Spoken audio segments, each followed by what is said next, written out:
Yo, Icon Nation, what it is, man? It's your boy Yerdy G.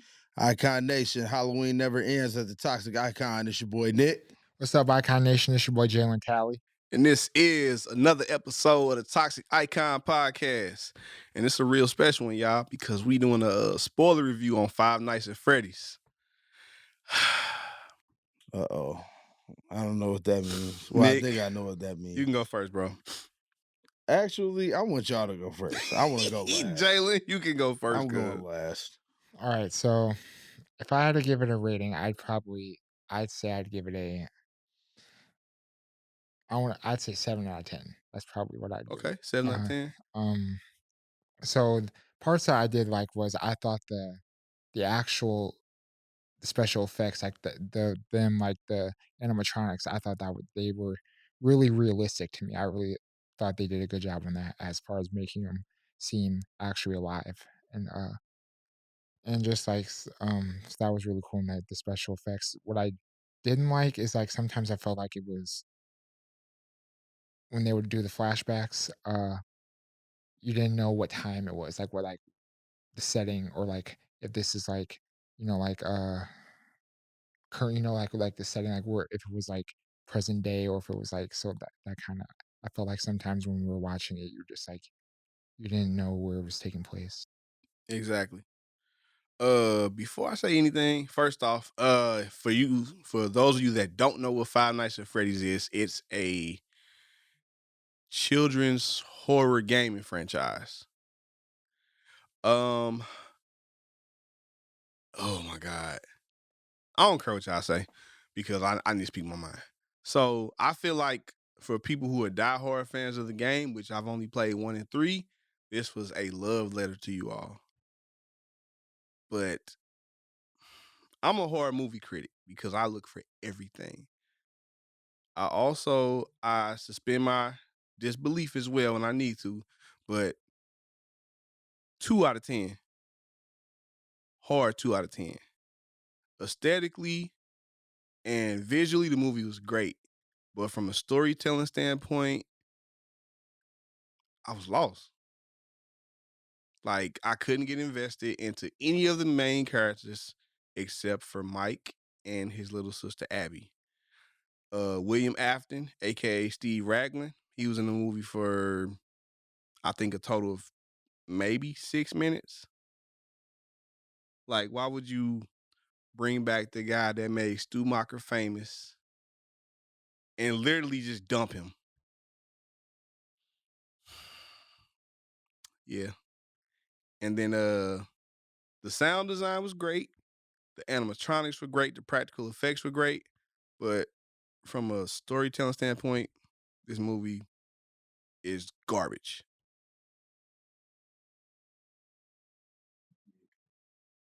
Take it away. Take it away, Nick.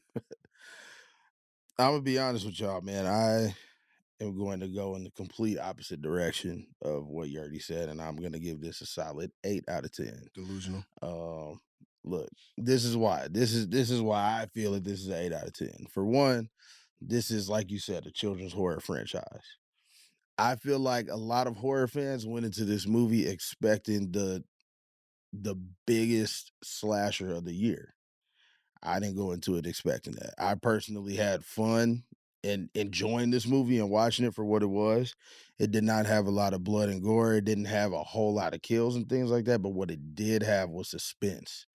And I feel like they really capitalized on the suspense aspect in the movie, especially within the arcade. Like y'all talked about how the sets looked good and everything. I mean, I think the movie was set in the 90s, if I'm not wrong. That is where I had a problem with the movie. I wasn't able to really tell when this movie was taking place. I think it was present day. Are you sure it was present day? I think it was present day. That's what was confusing. Because when he went to do the job interview, or not an interview, but to find a different job. Know what? Okay, I take that back. It was not present day. You were 100% right about that. He did go to like a Job Corps type of place. He went to a Job Corps type of place, yeah. I feel like it was set in probably the mid-90s because they kept referring to the fact that Freddyfazbearspizza used to be popping in the 80s, is what they kept saying. So I was like, okay, this must be taking place in the 90s. So that that was a little obscure to me. I wasn't exactly sure of when, when it was taking place and things like that. But as for the suspense aspect of it, I feel like that really drove this movie. Okay, you know what? I'm gonna guess and say 1993 maybe. Probably right around then. That's probably what I think. Like matter of fact, in between 93 and 96 probably. Yeah. Cause they had like career coaches, or that what they call? Yeah. They Career had career coaches. coach type of people back then, and there was no Indeed or actually it definitely was the 90s because I didn't see anything about the internet on that movie.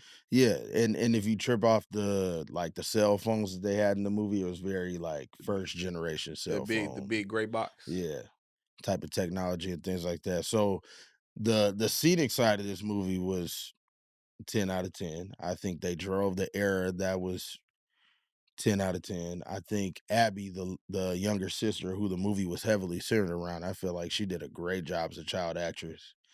Um, I really thought it was on point, man. I definitely enjoyed it, and like I said, I keep going back to the suspense thing because this is not one of those horror movies where people are getting slashed. If that's what you're expecting, this isn't a movie for you. But in terms of suspense, in terms of scenic work, build-ups, good build-ups to get the crowd, ready, even though that jump scare didn't necessarily happen, I feel like this movie had it. Okay, see, I'm still standing with my 2 out of 10 because y'all know, like, I'm big on storytelling. I'm big on a forward moving plot. Now, like I said, Mike and his sister Abby were the only characters I can get invested in. Like, and then I felt like the writers, I feel like they think the audience is dumb because the whole exposition about what happened with his little brother, they kept bringing it back to us. Like, okay, we understand his little brother got taken, and they didn't really change too much each time they touched on that scene. I can agree with that. Like, okay, like we're not done. Like we know that Mike has trauma from this, which is why he beat the guy up in the mall. Right. We know that Mike has trauma from this. We also know that he's struggling because he wants to figure out who took his little brother. But it's the fact that you all had to keep reminding us, hey, in case y'all forgot, his little brother got taken when he was 12. Right. They definitely kept revisiting that, and I feel like they did revisit it too many times. I think they went back to that dream. Sequence. Yeah, what was it, 5 or 6 times throughout Yeah. the duration of the movie? Yeah, and then I like mean, the side characters too. I feel like the side characters, they were just existing. There was no backstory on any of them. They didn't even give us a backstory on William Afton. It was just he's a bad guy. We're putting him in the last 5 minutes. That's it. We don't know like why he started doing this. Like it was nothing. And then the cop, like, bro, she was a very undercooked character. I do feel they could have developed her character a little Yeah. more. Like I she do. just There was no backstory behind her at yeah, all, man. she popped up. Once she realized Mike's working there, she popped up. She flirted with him a little bit, and she told him, "Don't bring your sister back, or I'll shoot you." What kind of cop says that? If you bring your sister back, I'll shoot you. Well, what I thought was kind of goofy about that was probably the fact that she knew that her dad was in there the whole time Yeah, because he is the main aggressor in the movie. She knew he was in there the whole time, and she played dumb for a long time just to see how long it would take for him to figure it out. But when you got a movie that's centered around this guy's trauma, if he's going through traumatic things in his mind, when is he going to fixate on that and figure that out? He's got too much other stuff going on in his mind. exactly, bro. And that just they could have given us at least 30 minutes worth of his Springtrap Bonnie. At least 30. Show him doing some of his own bidding a little bit.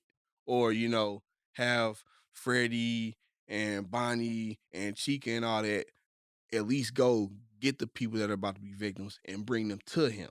Mm. I feel like there definitely wasn't a whole lot of, background build up toward those supporting animatronics. We knew about Freddy. They really didn't give him too much of an explanation within the episode.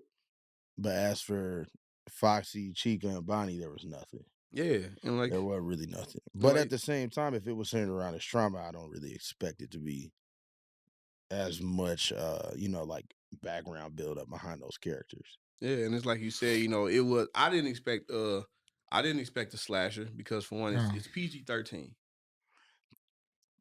Go ahead. So Yeah. there's only they so can only do so yeah, much. exactly. There's only so much they can get away with in a PG-13 movie, as far as like the gore and slash effect. But that's where the sound design came in, which I really love the sound design. Like anytime those animatronics walked, you would hear the do do do do, or like you were the beginning scene with that security guard. You could hear the bones crunching. The sound design was on point, and I feel like I said, the build up when you felt like there was going to be a jump scare, even if there wasn't one at the end result, the build up was always there. And I definitely felt like there were a few scenes in here that were pushing the PG-13 boundary a little bit. It could have gotten, Yeah, it could have pulled an R rating. like when they bit the girl's head off. Yeah, like Yeah, I was surprised that made it in a PG-13 horror They movie. showed the shadow of it. But Blumhouse also did that to us in Halloween 2018. Remember when Michael was walking and he beat the old lady with the hammer? They showed Yeah, the aftermath. yeah. And something I read somewhere, hold on, let me see if I can find it. even though that's rated R, which I found that was funny that they did that Yeah. because they could have showed that. I mean, I don't know why they didn't because I'm just it's glad he didn't kill the baby yeah, because I would have walked out the movie. yeah. Let's see, this right here says Five Nights at Freddy's grossed 80 million domestically in its opening weekend, more than any other Blumhouse film, surpassing Halloween in 2018 with 76 mil. It's also the second biggest opening weekend gross for any film based on a video game after the Super Mario Brothers movie in 2023 Mm, with 146 mil. So here's my thing. they're getting a sequel. Oh, they definitely are. Yeah. Apparently, there's already been a contract signed for a second and third movie. So this is the thing, yeah. Matthew Lillard, he signed on for 3 movies. So is this going to be based on the video game at this point all the way through, or are they going to go pull from the books? It's all gonna be video game based because the writer and the director had an interview. Of course, it was before the strike and all that. But they had an interview and she was saying that there's so much more that we can do if a sequel is granted, which they haven't confirmed it, but the amount of money that they made versus the actual budget to film, they're getting that sequel. What they do it? I just hope that they learn from everything that I did not like. I mean, what would you do if you were directing it, but what can Blumhouse do better to improve this for y'all? What do y'all think? Jalen. I would say like what we talked about, like include a backstory to some of the characters, like definitely like more on the cop, you know, Yeah, so we can Vanessa. yeah, Vanessa, so we can know like more about her. We never really just they just threw her at us. And the her dad, gave him like like how he started working there, why he does what he does, this, the actual why he takes people. True. I also feel like Blumhouse actually told to the public that this movie was their highest focus project. This is what they were focused on. They put Exorcist Believer out. They put a lot of work into that, but this movie was like Jason Blum said that this was the one that he wanted to get it right. He wanted to get this done 100%, no missing holes, right? But this movie is creating a whole lot of controversy across the horror industry, man. A lot of people aren't feeling it. A lot of people are feeling it. Some people are indifferent, you know. See, okay, like I told you, So it wasn't an automatic for a lot of people. I've only played 1 and 3. I haven't played the rest of them, but Okay. I'm familiar with the lore of Freddy from playing the games. Right. I told you, just it's a love letter to diehard fans because there's so many Easter eggs in it. It's so many things from the game in it. But I just don't believe that they did it right. I feel like there definitely could have been some emphasis on what was going on in the arcade. There could have been more of a backstory. You know, like when they showed the infomercial or the commercial with the worker and she was showing off the place and everything like that at the beginning of the Yeah. movie, like while they were in business. They could have pushed that a little bit more. They could have given us more of a backstory even in that. I feel like we Exactly. didn't get Yeah, that. yeah. They could have given us an exposition of where these kids that went missing that are now taking over, taking over the animatronics. Right. They could have showed the exposition of them getting killed. It definitely could have been better in that aspect. I feel like Blumhouse did okay with this one. I'm kind of hit or miss with Blumhouse personally. I Yeah, don't it really depends with a Blumhouse film, man. after Exorcist, I was already done after I'm kind of Exorcist, out of but I there with had to them. go see this one because I had high hopes. I mean, I feel like props to them for going and doing this about a video game and kind of pushing the boundary a little bit. You know, a lot of these companies are remaking classic horror movies and things like that, but they went the other direction and made this out of a video game. I think that's cool. Um, they could have just delivered a little bit more of the storyline, and I know a lot of people wanted more kills, but once again, it's a PG-13 horror movie. This is going to be more of a suspense-based movie than a kill-based movie. It is. They're going to show you things that look dangerous, like it could be a kill. It's not going to always end in a kill. I feel like they should have took a Marvel approach. When I say a Marvel approach, so some of the later Marvel movies, specifically Phase 3 and some of Phase 4, they they took inspiration from the comics, like one specific comic or two specific comics, stayed true to it, but then they add a little bit of their own flavor in the writing. So to basically spice it up a little bit. Yeah, like Like, even if okay, you have to add something that may not be a part of the original lore, go ahead and do that. yeah, like if they would have went, I'll say 60% faithful to the first game, and the other 40% fresh writing, I think they would have had a solid 8 or 9 out of 10. I can see that. Because the director, she did her thing. Yeah, no, definitely. I feel like, and I just thought about something, but what if instead of this being surrounded by his trauma of his little brother being taken, if this was about the video game, maybe they could have just like really made this like the video game in real life. Meaning, when he goes to work and he's sitting in the office looking at the security monitors, they should have played it like that and gone with more of a like paranormal activity approach. Yeah, and then also in the video game, Mike is William Afton's son. Right. And if they would have gone with that approach, he would have been like looking in the cameras and like, just like switching cameras all night long, switching the camera, Yeah. looking at a different room.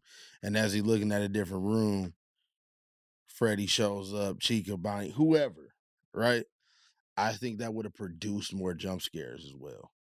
If they just would have, Stuck to that part of the game. yeah, exactly. Like kind of come away from the storyline because we didn't necessarily need that. We didn't need an ant. That's what we didn't need. Come away from that just a little bit She was useless. and see what happens. But she was useless, bro. Oh my, yeah, Yeah, she she was was. trash. I'm sorry. I didn't like her character. I agree. I didn't like she came in and she was just like, I'm taking her away. And if you don't sign, blah, blah, blah, I'll take you to court, whatever. And then she had them two go in there and break everything. Hmm. I thought that was kind of cringe, personally. I thought that scene was kind of cringe because there was no alluding to that, no backstory. Where did she meet them at? Why is she trusting them? You know what I'm That's what I'm saying? saying. From a storytelling standpoint, there's too many holes. Yeah, from a storytelling standpoint, That's there why I were some got it. holes. Yeah, it would. Yeah, Now I see why I gave it a 2 out of 10. I'm telling you, man. Music, scenic work, camera work, and the Special effects. suspense is what gave it an 8 for me. Storyline, hey, storyline or not, that suspense did it for me. Especially the scenes when she realized, meaning when Abby, that was her name, right? Abby? Yeah, When Abby. Abby realized that those animatronics were actually not her friends. When it finally clicked in her head, the suspense going on in this movie right around that time when they took the camera down that long, like concrete hallway and things like that. Come on, man. That suspense was perfect. I like the cupcake. I did like the cupcake. That was good. The CGI action in here was solid too. It Yeah. was really realistic, I felt like. I mean, it made me look at cupcakes different. I'm a little scared of cupcakes now. All right, give me a 2-tier cake and we up. I looked up a whole bunch of reviews just to get people's people's thoughts, you know what I'm saying? I know it's split. Let's see. Let me find.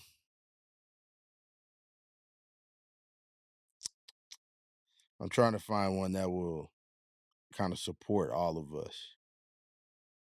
Well, this one actually says even before the movie was released, producer Jason Blum said that it had already made back its budget from selling the streaming and theatrical distribution rights. I know you threw it a 2 out of 10, but this one was a hit. It was a hit, man. It really was. Solid hit. Yeah. Solid 8 out of 10. It I was a hit. Yeah, I gave it 7 out of 10, so When we got done, I really thought you enjoyed it. So when you said that it was a 2 out of 10, I was shocked. When we got done watching it, I was like, that was great. I enjoyed it. I looked over at Yurdy. I said, what'd you think of it? Yurdy's like, 2. For Trash. real, man.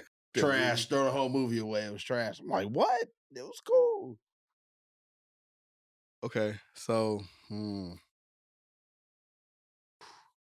I watched The Nun 2 before I watched this. Damn. He said he watched okay. The Nun. You know how he feels about The Yeah, and Nun. then that yeah, we already saw that, so, I mean Not to go off topic, The Nun 2 was better than the first Nun. That was still garbage. I can agree with that. yeah, I think the second one was better. I can agree with that. Like, I'm not negative, y'all, I promise, but I'm a horror movie critic.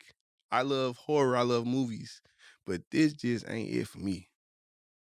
Do you think it was the lack of jump scares within the movie? I Or mean, lack of kills, the or was lack it of jump scares played a part because, as we stated, we knew it wasn't gonna be a slasher. Yeah, I I went knew- into it knowing Yeah. this is not going to be a slasher. I knew it was gonna be some kind of killing going on. I knew majority of it would be off-screen kills, but man, I wanted so much more. Was it storytelling too? Yeah, it was storytelling. Yeah, it definitely was storytelling. That Yeah. was one of the big things for me. Storytelling, the undercooked characters. They just, like I said, I feel like they just knew that us as an audience were dumb the way they dropped the exposition of Mike's trauma so many times. Like, okay, like I understand he went through this, but are you just gonna beat me in the face with it? I just don't like the fact that the cop, Vanessa, just didn't warn him immediately. I feel like they could have built this story a lot more if she would have warned him as soon as she met him. Like, in a weird way, she did because she looked at him and she said, oh, none of the security guards that work overnight shifts here make it. Like, they don't last long. Yes, in a way, that was kind of a warning, but his character took it as, well, why not? Okay, so look, I have to be alpha for a second. Remember what she said to him? I try to tell you in my own way. Woman, You right, yeah. woman, tell this man the reality and not what your emotions are telling you to say to him. Tell him you gonna die. Yeah. She Well, definitely should have, That's a like, great question, yeah. So, like, do you think that means probably she was probably, like, at first siding with her, like, dad?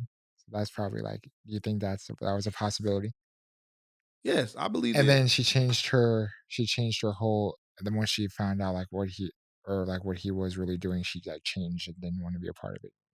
Yeah, I believe that she was working for her dad at first, but then once she found out that Abby was there, Yeah. she had a change of heart. But I still, like I said, she was not speaking from a place of reality. She was speaking from a place of emotion and covering it up. I tried to tell you in my own way. What? You try to tell me that I should stop working here in your own way instead of saying, "Hey, Mike, stop working here because you're gonna die." But instead, none of the guards here ever last. People say that all the time about jobs. When I worked at Spectrum, they got a high turnover rate, and I worked there for 4 years. Sales is a hard job. I succeeded at it. See, I also feel like her character also remember when he told her to come with him when he was like, you know what, I'm done. I'm getting ready to go in here and end it myself, right? Hmm. He told her to go with him. She looked at him and said no. She was like, I can't go because if he's in there, then it'll be a problem for me, right? So I hear what y'all were saying in terms of like she was siding with her dad, but I don't even think she was siding with her dad. I think she knew if she went in there, she was gonna go too. Like she knew that her dad already like he had it out for her as well. So you think that he So she's like, I ain't going in there okay. because Like he, like he, you're not gonna make it. like he wanted to kill her all Yeah. along. Exactly. Yeah, I mean, I felt like I can see that. I felt like she, like, was with him at the beginning, but, like, once the movie progressed, like I said, then I think she kinda changed her heart once she found out his sister was there. I believe if Abby wasn't there, I don't think she probably would've cared about Mike at all, really. Mhm. Po She flirted a little bit. I mean, Yeah, I yeah. couldn't tell if it was going to be some sort of a like a love story at the beginning or what. Oh, like they were on Corey Cunningham us. Right. Because at first, I mean, it looked like she was flirting with him, but it looked like she was a little more concerned. And then it went Probably to from gain his concern trust. to like, I warned you and you still not listening. And then it went from that to, well, now you're not listening. Now you about to find out. And by the way, I'm not gonna come help you. You know what? Blumhouse just sell the rights to radio silence. Let's talk about that for a second. What's your opinion on Blumhouse as a whole right now? I feel like we kind of share a Okay. mutual opinion about Blumhouse movies and things like that, but Um, Only thing that's keeping me on the Blumhouse train is those two movie trailers we saw. Imaginary. Imaginary and Night Swim, Yeah, Nice Yes. Swim looks dope. yeah, Yeah. those That's the do look only thing good. because Yeah, that did look uh really good. Blumhouse been striking out with me. Like Halloween ends. Yeah. I think it's hit or miss, like, we've all agreed. I definitely agree with that, like we've all said, it just depends on the movie. I think, like, when you said if it's an independent film, like or, like, I think they're good at it, but when they make remakes, I think that's kinda like the problem when That's they're exactly remake what film, it like, is. I enjoyed that. I thought Megan was a great film they did. I think The Black Phone was an amazing film. That was a great one that they did. So those 2, I'd say probably like my 2 top as far as Blumhouse. Yes, that's exactly what it is. When they do their own original movies, perfect. Like you said, Megan, Black Phone. Honestly, those are perfect movies in my opinion. But then when they do these IPs, okay, so Halloween 2018, perfect. After rewatching it, I love it even more. Halloween Kills was what I expected it to be. The most aggressive Michael Myers ever. Yeah, that was Not really a driven story, but I knew I was going into that, so I wasn't mad about that. And then Halloween Ends was literally just a remake of Christine. this is what I said the other night. I feel like Blumhouse needs to have two different categories. You need to have Blumhouse horror where that's where your Halloween Kills, your what they Insidious, they did Insidious, right?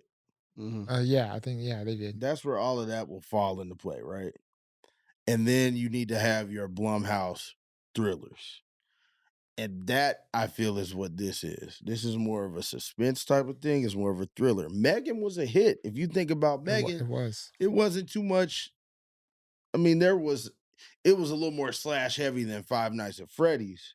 However, that was still a PG-13 thriller. But it was an overall great movie. Yeah, no, it was. Yeah. Megan was a solid hit. Yeah, I loved it. Okay. But I It feel was like really good. Blumhouse is hit or miss in So you that know what? term. Okay. David Gordon Green's the problem. Why do you say that? He's okay. The movies that we think are bad, he has directed. Now, David Gordon Green is a great director, but I feel like he either has burnout or he gets to a point where he just doesn't know what he wanted to do, and then he's like, okay, let's just try stuff. Just try it, like work on the fly and see what happens. Yeah. Like, okay, like I said, that Halloween franchise, it drastically went down after the first one. And then they rushed Halloween ends so they can actually no, I lied. They worked on Halloween ends and The Exorcist at the exact same time. Oh, I didn't know that. Yes. Like not like back to back, but at the same time. That's where they need to take a page out of Marvel's book because originally they filmed Avengers Infinity War and Endgame back to back, but then they realized Endgame is a terrible movie. So they went back and reshot for almost a full year. So you feel like if they would slow down a little bit, go back to the drawing board, take these films back, and elaborate on them a little more than that. They need to get rid of I forgot the guy's name, cause he did the writing on I think Halloween Ends, and he also did the writing on Exorcist Believer. It's David Gordon Green's friend. I just don't remember his name. But they need to get rid of him. He's the problem too. So I feel like if they would reconstruct the team, like not get rid of David Gordon Green, because I said he's a very great director. When he hits, he hits. When he misses, he extremely misses. He airballs. But they need to reconstruct the team. Like I said, like bring James Wan on for at least 3 movies, see how it works out. And as far as writers, Akella Cooper. She did Hellfest, she did Malignant. She made The Nun 2 better. Still Yeah. trash, but yeah, like Akella Cooper is a very good writer. True. I definitely get what you're saying there. Even matter of fact, the creative team from Saw 1 and Saw 2 and Saw X. Who? On a scenic standpoint, No, or from a writing from a writing standpoint. standpoint. Because Okay. think about it, we went to go see Saw X. The movie wasn't perfect, but it was nowhere near trash either. The movie in my eyes was a it 9 out wasn't. of 10. Yeah. It was good. It had a solid story. You were, and this is the first time that me as a viewer, I looked at John Kramer not as a villain, but I empathized with him. I did empathize with him also. I At the did. beginning, especially at the beginning of the movie, and I'm not gonna spoil it because that's still in theaters. Make sure y'all go see Saw X. A really It's good on movie. digital now. Is it? Yep. Well, either way, make sure y'all see it. But I did empathize with him. I didn't look at him as a villain. Yeah, like they made you get into the mindset of he's about to die from cancer. They did him wrong after he paid, I think it was like $350,000 for the treatment that they never even provided him with. So they got what they got coming. Very heavy. Very So- heavy first 10, 15 minutes of that movie. Extremely heavy. Yeah, like that movie got me in my feelings a little bit. And that's exactly what they were going for. So yes, I believe that if Blumhouse, if they just reinvent the wheel a little bit, not completely, but just make some adjustments, they would make better movies when it came to these IPs. Well, we'll see what happens when we get this this second Five Nights at Freddy's. Because you know it's coming. Tell me. Even the ending, the movie got intense, and by the end, I mean it definitely felt like they left room wide open for a sequel. and then to go and find out that there is a contract signed for a second and third one means they definitely have a chance. I don't think Blumhouse is going to fall completely flat-footed with the entire trilogy. So we'll see what happens. I think if they can really treat this like an original instead of an IP, if they can just tap into that mindset of it being an original, then Blumhouse might be in the pocket with this one. All right, if Universal can get 100 houses, right, That's definitely coming. that are better than the movie,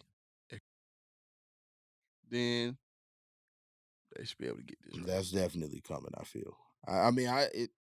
The movie itself is big, man. Telling you, Jason Blum, please contact Radio Silence to write the second film. Here's the other thing. Like you said, just to go back to what you said about Blumhouse IPs versus Blumhouse originals and things like that. The two that they teased before we watched Five Nights at Freddy's, Imaginary and Night Swim, I feel like those are going to be Blumhouse bangers. Yeah, Night Swim looks really good. I don't feel like either of those are going to miss. I think those would be good. Okay. I think that was an alien in Night Swim. Wait, I couldn't tell what it was. Because, okay, they only showed it for like a half a second or 2 seconds. Yeah. You can see the back of the head and I think the shoulders. It looked like an alien. They could be going for like an alien type of vibe there. Either that or like some creature from the Black Lagoon type. Which would be cool because nobody has even tapped into that thing recently at all. But okay. See, pure Blumhouse fashion. The voice, I believe that's the same voice from the demon Lamash 2 in Exorcist Believer. So like I won't spoil nothing, but he spoke at the end. He said the little girl's name. And I'm like, that sounds like right. I don't know. Yeah, because y'all didn't see it yet, so I don't want to spoil it for y'all. Yeah. No, I'm gonna make sure I see it. I'm about to steal Blu-ray just so I can add it to my collection. Yeah. But it's probably never gonna get opened.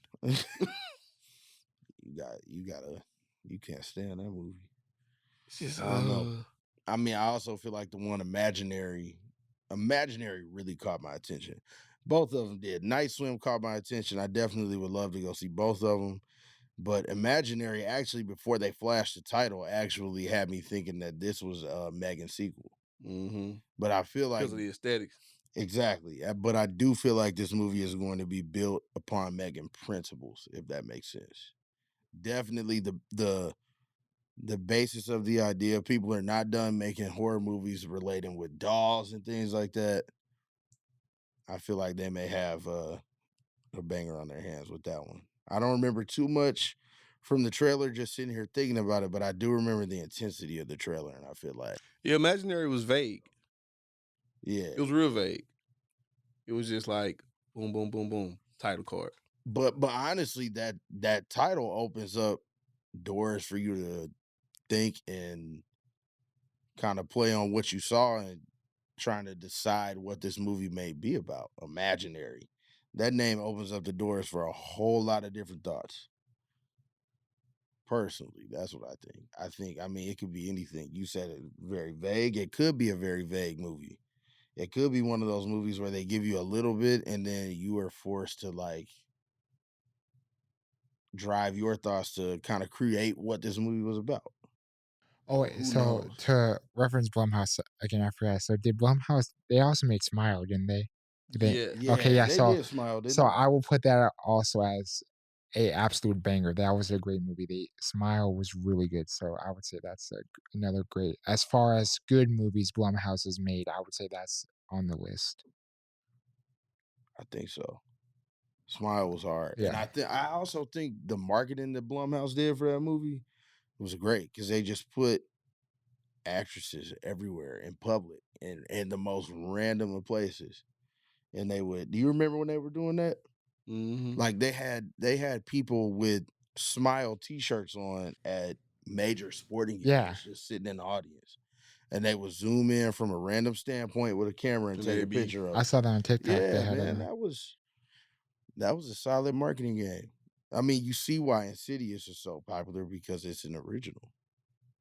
They got to treat these remakes like an original. If they are getting to the point where people trust them enough to go back and take these classical horror movies and remake them, then they got to treat them like originals.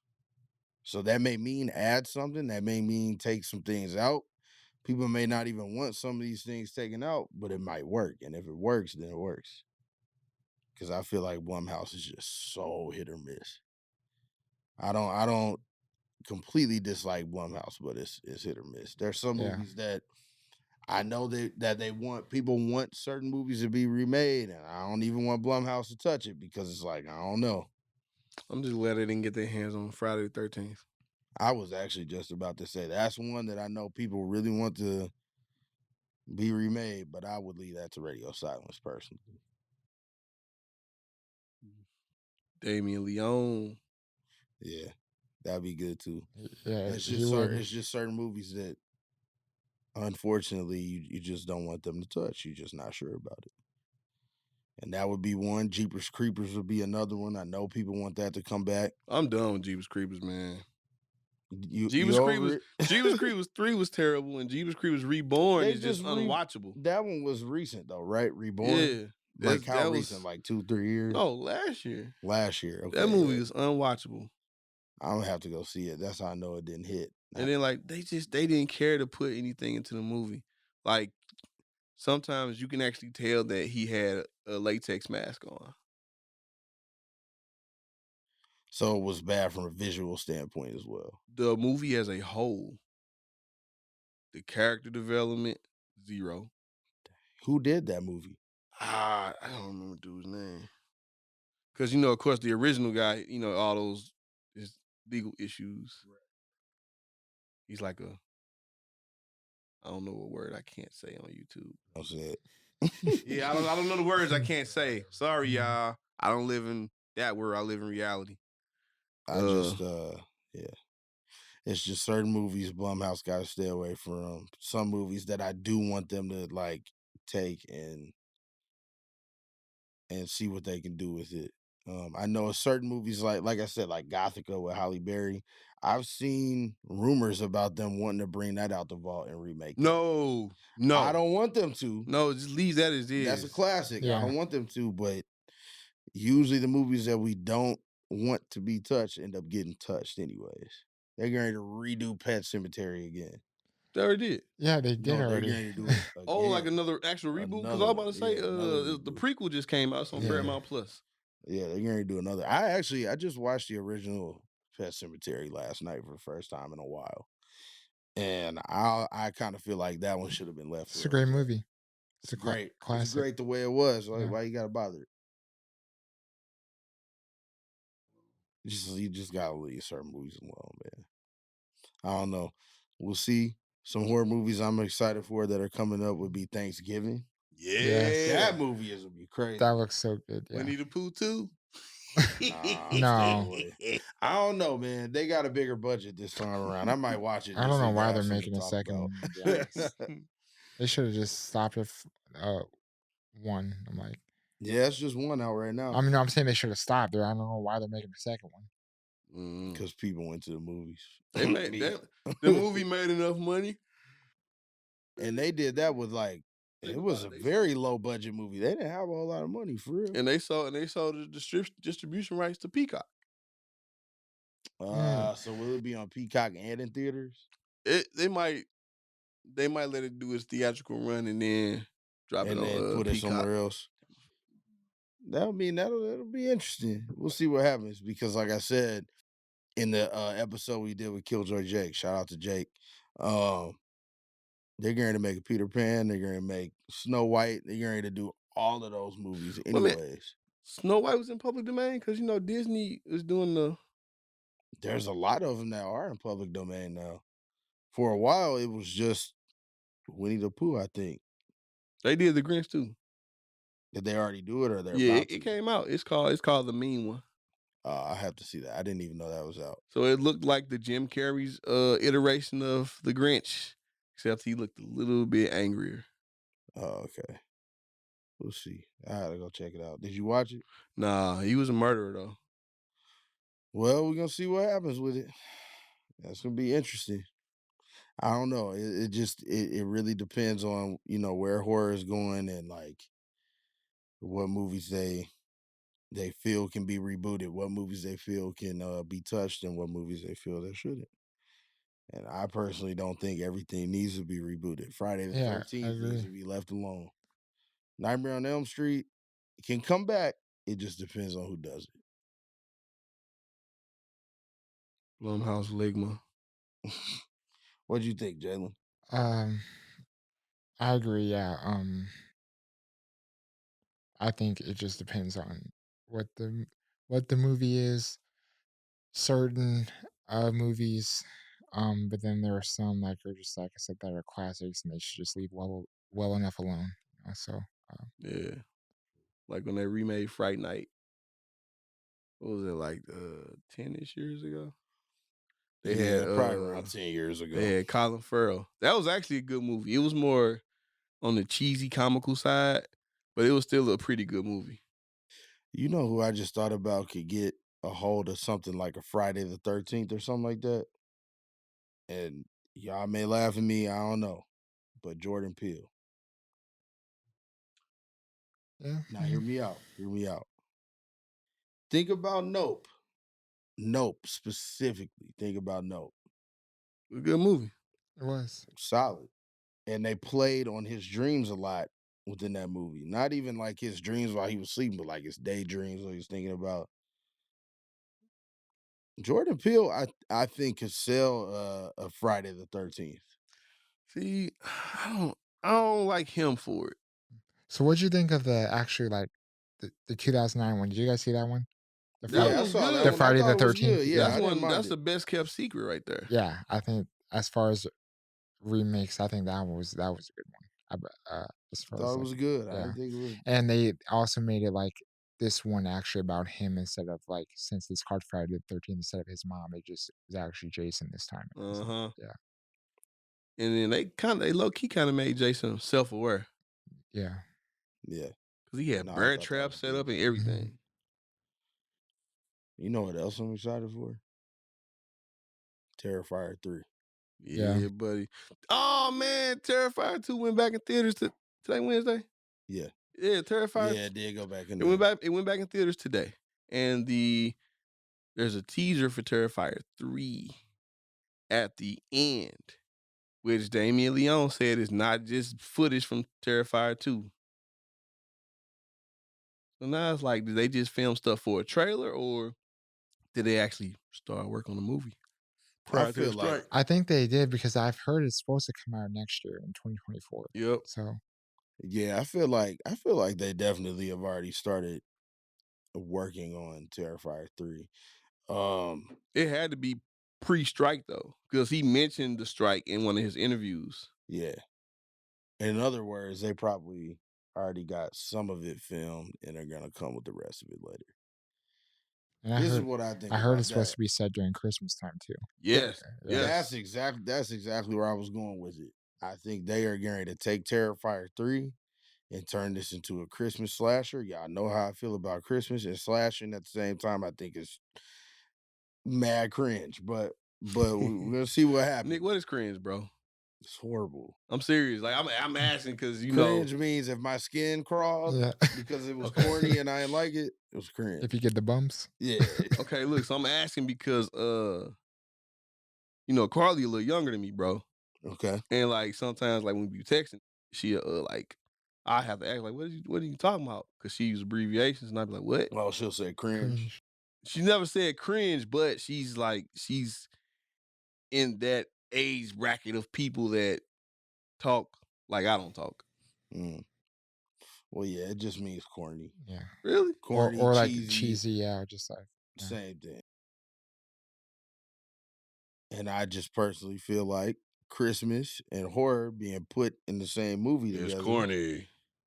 Yeah, it's Or it's kind of like trash. dumb, kind of. Okay. I didn't enjoy the Krampus movies. Krampus trash, bro. We could do an episode about that one day. But like, I'm going to give Terrifier 3 a chance because I feel like they're going to take this one ain't going to be cute. And the You know what I'm first, saying? yeah, This is and the not first going to two be were good cute. too. So I And the enjoyed. first two were solid. So Yeah. So yeah, yeah, I'm the old. it's the grandpa of the group. Yeah, I'm for real. Like I don't be knowing half the stuff is. I be having to ask her like, huh? Well, there it is, man. Terrifier 3 probably will be a Christmas movie. And I'm pretty excited about Low it. key I think it'll be confirmed because cool. did you see the poster? I did see the poster. I Yeah. just wasn't sure if that was an official. Yeah, it's got the QR code with the QR code takes you to articles about the movie. So I believe that he's not gonna like kill Santa on some supernatural stuff. It might be like he killed a Santa in the mall. I think this is just my stab at it. I feel like this is going to be Art the Clown and Santa don't get along. I feel like Art the Clown is coming for whoever he wants to go after. And It Santa just got so in his happens way. to be on Christmas, right? Yeah. Santa's in his way, so who gets slashed? Him as well as whoever's in the I've house. heard also too. I don't know if it's still the case, but they were saying that Lauren Lavera, who was in the second one, she's supposed to be in this one too. Like so, like Terrifier 2, it's supposed to like he's kind of like is gonna follow the second one. So she's she might be in this third one. I hope too. so. Yeah. Lord, so fine. yeah. Let's see what happens with it. Jake, that's my girl, bro. The Comic-Con or at the horror event. Yeah. Oh my God, bro. Oh, I died, man. Yeah, you had a whole moment. I did. Like I've never acted like that over anybody. That was the coolest part about being at a straight up horror con. Was just like seeing all of these actors and actresses that were there and all of these classical horror movies. You never thought you'd be able to meet them, and they just right there. All you gotta do is get in the line. Man, bro, like y'all know how much I talked about Sleepaway Camp. Yeah. And so for us to just happen to walk up on the cast there. Yeah, bro, I had that moment. Speaking of Days of the Dead Atlanta, Toxic Icon. We will be there. We're gonna be there. We will be there. I'm excited about that con, man. I looked up some vlogs about Days of the Dead Horror Con, and for one, it looks like one of the bigger cons going on in the country. Oh, okay. It's like Days of the Dead, Monster Palooza, and what's the one in LA we talked about? Midsummer Scream. Yeah, those seem like the big ones. And Scarefest was awesome. I'm sure we'll be back for that one next year. Scarefest. You got Fear Expo coming up. Fear Expo. What, Evansville? Yeah, that's gonna be cool. We're not staying in that hotel this time. Nah, man, that was bad. Yeah. But I'm looking forward to that. Man. I'm so mad because Blumhouse did us in, man. They did you in. I enjoyed it. I thought it was hard. Yeah, I thought it was hard. I liked it. Like, just get a different writing team, man. Stop hiring David Gordon Green's partner. Make sure y'all go see Five Nights at Freddy's. If you liked it, just tag me in a comment. Time is running out. I fight back. It's like I fight back. Y'all got anything else? Anything else y'all want to close out with? Subscribe on YouTube, Patreon. Follow us on Facebook, Instagram. Donate. The Haunted House season is over, so no more of that. The Haunted House season is over, but like I said in the beginning, Halloween is always on 24/7 here at Toxic Icon, and we're going to keep it rolling all year long. Is what we do. Yes, once again, this was another episode of Toxic Icon Podcast. I am Yardy G. Nick. Jalen Talley. And as always, stay toxic.